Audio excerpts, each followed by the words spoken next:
तो hello everyone, welcome back. आज से हम एक न्यू सीरीज स्टार्ट करने वाले हैं जिस सीरीज का नाम है एडवांस जावास्क्रिप्ट ट्यूटोरियल्स। इस सीरीज में हम जितने भी कॉन्सेप्ट्स हैं एडवांस जावास्क्रिप्ट से रिलेटेड, बेसिकली मैं ECMAScript 6 की बात कर रहा हूँ जिसको हम एडवांस जावास्क्रिप्ट कहते हैं।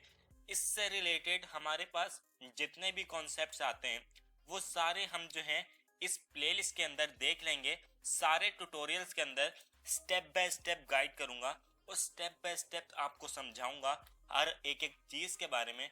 तो ये जो कोर्स है वो सबसे बेस्ट होने वाला है।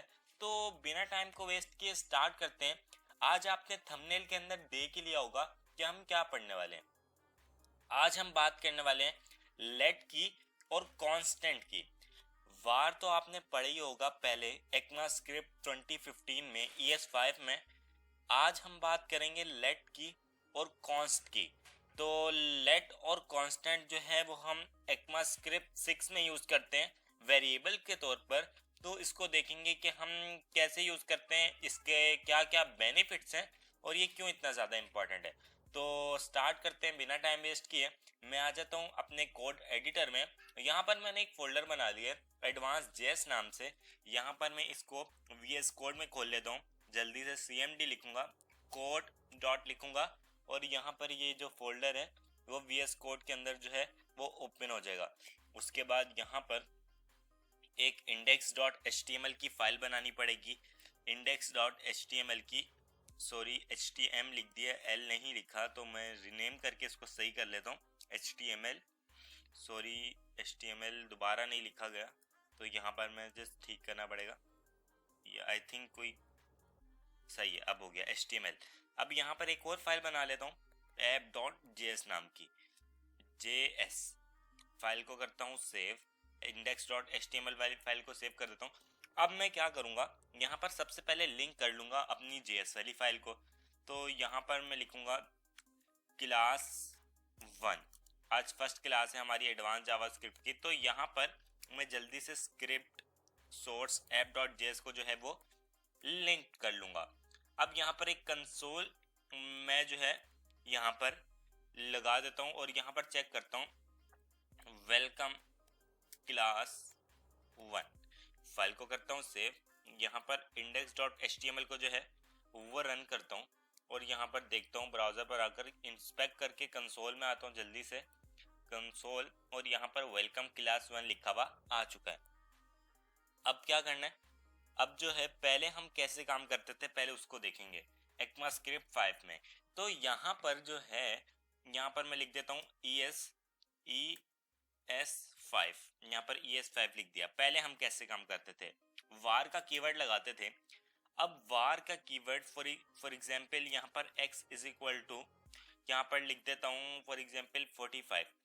अब यहाँ पर अगर मैं फंक्शन बनाऊंगा और यहाँ पर मैं टेस्ट लिखूंगा और यहाँ पर जो है x की वैल्यू को चेंज करना चाहूँगा, x इज इक्वल टू 54 अगर मैं लिखूं, और अगर मैं यहाँ पर लॉक करूँ कंसोल को, लॉक करूँ कंसोल में x और यहाँ पर एक कंसोल बाहर भी लगा दूँ x नाम का, तो आप मुझे, अगर आपने बेसिक जावास्क्रिप्ट पढ़ी है तो आप मुझे बता सकते हैं कि यहाँ पर मेरे पास दोनों कंसोल के अंदर क्या प्रिंट होगा। क्या एक के अंदर 54 और एक के अंदर 45 होगा, या फिर दोनों के अंदर 54 होगा, या फिर दोनों के अंदर 45 होगा। ये आप मुझे बता सकते हैं इस टाइम पर। तो मैं आपको दिखा देता हूँ कि क्या प्रिंट होगा। फाइल को करता हूँ सेव। तो अभी जो है वो 45 हो रहा है। ये कौन सा वाला 45 हो रहा है, ये वाला 45 हो रहा है। ये क्यों नहीं चला, क्योंकि अभी तक हमने फंक्शन को कॉल नहीं किया। तो यहाँ पर मैं फंक्शन को कॉल भी कर लेता हूँ और यहाँ पर मैं दोबारा से रिफ्रेश करता हूँ। तो अब दोनों में जो है वो 54 आ चुका है। यहाँ पर क्यों 54 आया, जब हमने इसको जो है वो डिक्लेयर किया, इसकी वैल्यू थी 45, फिर हमने x की वैल्यू को ना कि 45 करके हमने रीअसाइन कर दी 54। जब कंसोल में x को प्रिंट किया तो हमारे पास जो वैल्यू हुई वो 54 हुई। फिर हमने टेस्ट को कॉल किया, हमें 54 कंसोल के अंदर मिल गया। अब ये चेक कर रहा है कि 54 है x की वैल्यू, तो मुझे 54 प्रिंट करना है ना कि 45, क्योंकि JavaScript line wise line by line चलती है, तो यहाँ पर तो इसको 54 मिल गई, तो फिर ये यहाँ पर जब आएगा तो फिर ये इसको नहीं देखेगा, तो फिर ये इसको देख के आ रहा है, तो यहाँ पर इसने 54 ही प्रिंट किया। अगर मैं यही काम अगर लेट के साथ करता हूँ, लेट, यहाँ पर लेट लिखा और यहाँ पर अब फाइल को सेव करता हूँ और यहाँ पर आपको दिखाता हूँ, तो अभी भी जो है वो सेम रिजल्ट है। तो अब मैं आपको एक बात बताता हूँ, मैं दोबारा से यहाँ पर जो है वार ही कर देता हूँ और यहाँ पर फाइल को सेव करता हूँ। अगर मैं यहाँ पर दोबारा से लिखूँ var x is equal to 54 और यहाँ पर रिफ्रेश करूँ, तो अब देखें यहाँ पर आ रहा है 54 और बाद में आ रहा है 45।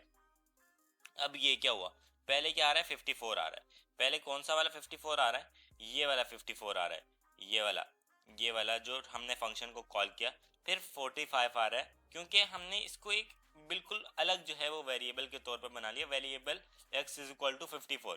तो यहाँ पर इसने इसको प्रिंट कर दिया और यहाँ पर हमने फंक्शन को कॉल किया, और यहाँ पर जब हम x को प्रिंट कर रहे हैं तो ये वो वाला देख ही नहीं रहा, ये जो बाहर वाला है फंक्शन के बाहर है तो उसको देख रहा है। अब मैं एक बात बताऊं, ये आपको जहन में रखनी है, x का जो स्कोप होता है, मतलब var का जो स्कोप होता है वो होता है फंक्शन स्कोप, सही है। var का जो स्कोप होता है, var जो हमारे पास कीवर्ड होता है, उसका जो स्कोप होता है वो होता है फंक्शन स्कोप। अब बात करते हैं लेट की, जो हमारे पास ES6 के अंदर आया है। यहां से मैं इसको कमेंट कर देता हूं, सही है।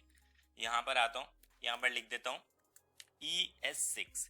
यहां पर हमारे पास दो चीजें हैं, यहां पर सबसे पहले है लेट और दूसरे नंबर पर है कॉन्स्ट। ये दो चीजें हमारे पास आती हैं ECMAScript 6 2015 के अंदर।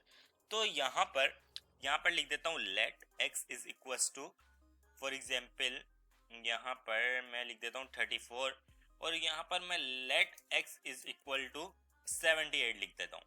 अब आप देख सकते हैं यहाँ पर मुझे एरर दे रहा है। अगर मैं यहाँ पर लॉक करूंगा x को और यहाँ पर फाइल को सेव करके इसको प्रिंट करने की कोशिश करूंगा, तो यहाँ पर मेरे पास एक एरर आएगा, syntax error, identifier x has already been declared. बोल रहे x जो है वो पहले ही डिक्लेयर कर दिया, फिर आप लाइन नंबर 20 में x को क्यों डिक्लेयर कर रहे हैं, लाइन नंबर 19 में x पहले ही डिक्लेयर हो चुका है। लेकिन जब हम ये काम यहाँ पर कर रहे थे तो हमें कोई एरर नहीं मिल रहा था। तो लेट का जो स्कोप होता है वो होता है ब्लॉक स्कोप, ये बात याद रखनी है। x का जो var का जो स्कोप होता है वो होता है फंक्शन स्कोप, लेट का जो स्कोप होता है वो होता है ब्लॉक स्कोप। तो आपको जो है ये बात याद रखनी है, अगर आपने एक बार इसको वैल्यू असाइन कर दी, मतलब इसको डिक्लेयर कर दिया, तो आप इसको दोबारा से डिक्लेयर नहीं कर सकते, लेकिन आप इसको वैल्यू जो है वो जरूर असाइन कर सकते हैं। इस तरह से वैल्यू असाइन कर सकते हैं, लेकिन लेट लिख के इसको दोबारा डिक्लेयर नहीं कर सकते। तो अगर मैं दोबारा वैल्यू असाइन करता हूं तो अब बताएं कि मेरे पास क्या वैल्यू आएगी x की, 78 या 34। ऑब्वियसली सी बात है, आपको पता है, अभी मैंने बताया कि जावास्क्रिप्ट लाइन बाय लाइन चलती है, तो अब इसकी वैल्यू होगी 78। तो यहाँ पर 78 आ चुका है। अब यहाँ पर एक फंक्शन की एग्जाम्पल भी देख लेते हैं। फंक्शन टेस्ट लिख देता हूँ और यहाँ पर जो है टेस्ट को पहले कॉल भी कर लेता हूँ, बाद में फिर यहाँ पर टेस्ट को मैंने कॉल भी कर लिया। ओके, यहाँ पर टेस्ट लिख दिया, टेस्ट लिखना था, तो यहाँ पर टेस्ट अब सही है। अब यहाँ पर क्या करता हूँ, मैं x की वैल्यू को जो है वो यहाँ पर 56 कर देता हूँ। अब यहाँ पर लॉग करता हूँ x को, लॉग यहाँ पर x। अब यहाँ पर मैं फंक्शन के ऊपर करता हूँ, पहले मैं फंक्शन के नीचे कर रहा था, अब मैं फंक्शन के ऊपर करता हूँ, सही है। तो यहाँ पर अगर मैं इस तरीके से करूँगा तो अब आप बताएंगे कि मेरे पास क्या प्रिंट होगा। सबसे पहले आपको ये पता होना चाहिए कि हमारे पास अभी 3 कंसोल चलेंगे। सबसे पहले ये वाला कंसोल चलेगा, फिर ये कंसोल चलेगा, फिर ये कंसोल चलेगा। अब रिफ्रेश करता हूँ और आपको भी पता होना चाहिए कि हमारे पास कंसोल के अंदर क्या प्रिंट होगा। सबसे पहले हमारे पास 78 प्रिंट होना चाहिए क्योंकि ये वाला लाइन बाय लाइन चल रहा है। उसके बाद हमारे पास 56 होना चाहिए और दोबारा से 56 ही होना चाहिए क्योंकि ये फंक्शन के ऊपर कॉल किया हुआ है। तो 78, 56, 56 देखते हैं। तो 78 78 56। तो ये क्या हुआ, अब आपको बताना पड़ेगा। यहाँ पर देखें, सबसे पहले यहाँ पर आप देख सकते हैं कि कंसोल में हमने x को प्रिंट किया तो x की वैल्यू थी 78, तो वो हमें सिंपल मिल गई। अब अगर मैं इसको नीचे करता हूँ और फाइल को सेव करता हूँ और यहाँ पर देखता हूँ तो सेम रिजल्ट नहीं है, बल्कि यहाँ पर 56 है और यहाँ पर भी 56 आ चुका है। अब इसमें भी 56 आ चुका है, इसमें भी 56 आ चुका है। अब यहाँ पर अगर मैं इसको ऊपर करता हूँ तो यहाँ पर 56 नहीं, एक में दो में 78 आ रहा है और एक में 56 आ रहा है। तो ये जो है वो टारगेट कर रहा है, ये वाली जो वैल्यू है ये बीच वाली वैल्यू को टारगेट कर रही है आई थिंक। तो यहाँ पर सबसे पहले 78 आया, फिर 78 आया, फिर 56 आया। तो यहाँ पर 78 हमें यहाँ से मिला, फिर हमें जो है वो 78 यहाँ से नहीं, बल्कि फंक्शन तो बाद में कॉल हो रहा है ना, पहले ये वाला x चल रहा है, फंक्शन हमारे पास बाद में कॉल हो रहा है। तो ये जो सेकंड वाला है ये हमारा बेसिकली लास्ट वाला है, ये वाला बेसिकली लास्ट वाला है। ये आप अगर आपको समझ में आ रहा हो, फंक्शन बाद में कॉल हो रहा है, ये x जो है वो पहले प्रिंट हो रहा है। तो यहाँ पर अगर मैं इसको अभी कर दूं, इसको बंद कमेंट कर दूं, तो हमारे पास 56 आएगा। पहले 78 आ रहा है ये वाला, फिर 56 ये आ रहा है, डेट सिंपल। तो अब ये जो है ये थोड़ा सा गड़बड़ कर रहा था, आपको बीच में समझने में जो है मुश्किल हो रही होगी, ये जो है वो बीच में कुछ गड़बड़ हो रही थी। तो यहाँ पर मैं फाइल को सेव करता हूँ, दिखाता हूँ। अब जो आएगा ये थर्ड नंबर पर ही आएगा और यहाँ पर ये भी 56 ही प्रिंट कर रहा है। 56 इसलिए प्रिंट कर रहा है क्योंकि x की वैल्यू जो है वो अब हो चुकी है 56, इसलिए लाइन बाय लाइन चल रहा है, तो इसलिए हमें 56 ही प्रिंट कर रहा है। यहाँ पर 78 ये इसलिए प्रिंट कर रहा था ऊपर क्योंकि अभी फंक्शन कॉल ही नहीं हुआ था और फंक्शन के अंदर हम 56 जो है वैल्यू दोबारा रीअसाइन कर रहे थे x की वैल्यू को, तो इसलिए पहले ये वाला x चल जा रहा था और x की वैल्यू को दो बार 78 वो प्रिंट कर रहा था। आई होप कि सबको समझ में आ चुका होगा। अब बात कर लेते हैं, लेट की बात कर ली, अब हम बात कर लेते हैं कांस्टेंट की। कांस्टेंट यहाँ पर अब मैं एक बना लेता हूँ कॉन्स्ट और यहाँ पर लिख देता हूँ x इज इक्वल टू 5। अब एक और कॉन्स्ट बना लेता हूँ, यहाँ पर x इज इक्वल टू 6। यहाँ पर भी वही सेम चीज एरर मिल रहा है लेट वाला। तो यहाँ पर अगर मैं रिफ्रेश करता हूँ तो syntax error identifier has x has already been declared, मतलब ये बोल रहा है कि भाई x जो है वो पहले ही डिक्लेयर कर दिया है। कॉन्स्ट का मतलब क्या होता है, ना आप इसको दोबारा डिक्लेयर कर सकते हैं, ना ही इसको लेट की तरह दोबारा वैल्यू असाइन कर सकते हैं। ना ही डिक्लेयर करेंगे ना ही वैल्यू असाइन करेंगे, तो फिर क्या करें, ये एक कांस्टेंट है, इसको कांस्टेंट ही रहने दें, जैसा है उसको वैसा ही रखें। कोई भी ऐसा काम आपको कराना हो कि जिसकी वैल्यू, गौर से सुनिएगा बात, जिसकी वैल्यू आपको बाद में चेंज नहीं करनी उस वेरिएबल की, तो आपको उसको कांस्टेंट बनाएंगे तो वो ज्यादा बेटर होगा। तो यहाँ पर आपको समझ में आ गया लेट का, कॉन्स्ट का और वार का क्या डिफरेंस है, इसको हमें कब वार को यूज करना चाहिए, कब लेट को यूज करना चाहिए, कब कॉन्स्ट को यूज करना चाहिए। मैं बता देता हूँ, वार को आपको कभी भी यूज नहीं करना। अब जब आप ये 6 पर आ गए तो आपको वार अब छोड़ देनी है, आपको अब लेट और कॉन्स्ट की प्रैक्टिस रखनी है।